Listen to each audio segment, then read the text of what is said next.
भाई रजनीकांत यांना नमस्कार.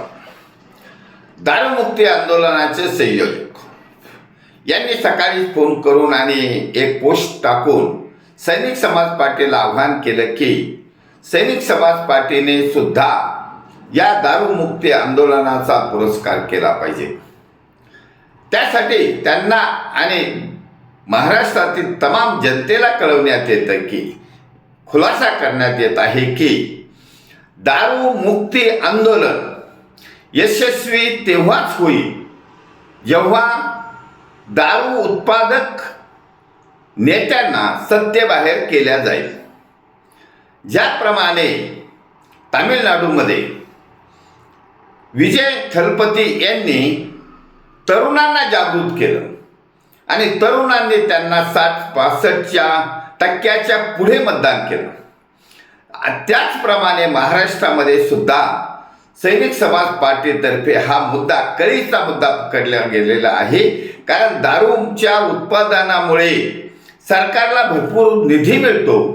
त्यामुळे दारू उत्पादन करणारेच सत्तेत असतील, हे नेते सत्तेत असतील तर ते आपल्या पायावर धोंडा मारून घेणार नाहीत, ते दारूमुक्ती करणार नाहीत आणि दारूमुळे, दारूच्या व्यसनामुळे बर्बाद झालेले किंवा बर्बाद होत चाललेल्या कुटुंबातील महिलांना लालच दाखवून लाडकी बहीण सारख्या योजना 1500 रुपये देऊन त्यांचा संसार उद्ध्वस्त झाला, त्याची नुकसान भरपाई नव्हे तर केवळ लालच देऊन चाललेला हा जो खेळ आहे तो आम समाजाच्या नागरिकांच्या लक्षात आणून देण्याचं कार्य सैनिक समाज पार्टीने सुरू केलेलं आहे.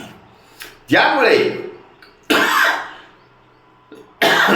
सैनिक समाज पार्टी ही तळागाळातील विशेष करून दारूच्या नशेमुळे बर्बाद होत चाललेल्या कुटुंबातील महिलांना जागृत करणार आहे आणि ह्या महिलाच सैनिक समाज पार्टीच्या आंदोलनामध्ये भाग घेणार आहेत. सैनिक समाज पार्टीला पाठिंबा देणार आहेत. सैनिक समाज पार्टीच्या आयडिओलॉजीचा स्वीकार करणार आहेत. ज्या कुटुंबातून दारू व्यसनामुळे कुटुंब बर्बाद झालं आहे त्याचा तरुण मुलगा आणि पत्नी, बहीण, मुलगी अशा महिला सैनिक समाज पार्टीबरोबर येत चाललेल्या आहेत.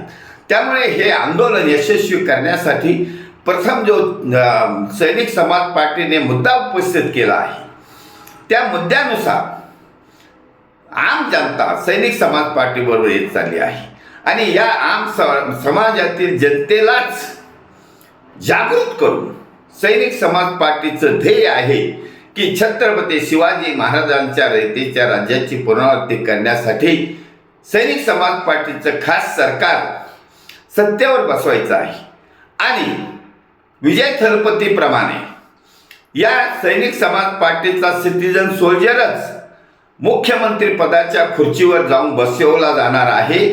त्यासाठी हा दारूचा विषय जो आहे तो अतिशय कळीचा मुद्दा आहे आणि त्यामुळे जनता सैनिक समाज पार्टीबरोबर येत चालली आहे. एकदा का आपण हे दारू उत्पादक नेत्यांना सत्तेबाहेर केलं तर संपूर्ण समाज सुखी होणार आहे आणि सधन होणार आहे. त्यामुळे ह्या नेत्यांना बाहेर करणे आणि सरकार स्थापन करणे हा एक कळीचा मुद्दा महाराष्ट्रातील जनतेने उचलून धरला आहे आणि म्हणून महाराष्ट्रातील जनता सैनिक समाज पार्टीच्या बौद्धिक आंदोलनामध्ये सामील होत चालली आहे. त्यामुळे यांना बाहेर करणं म्हणजेच ना रहेगा बास ना बजेगी बासुरी, यासाठी जनता सैनिक समाज पार्टी बरोबर येत चालली आहे. त्यामुळे जनतेचे धन्यवाद. भारत वर्ष की जय. छत्रपती शिवाजी महाराज की जय. सैनिक समाज पार्टीचा विजय असो.